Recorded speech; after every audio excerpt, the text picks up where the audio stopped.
తెల్లవారే వెలుగు రేఖలా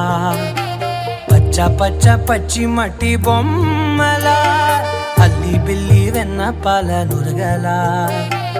అచ్చ తెలుగు ఇంటి పూల కొమ్మలా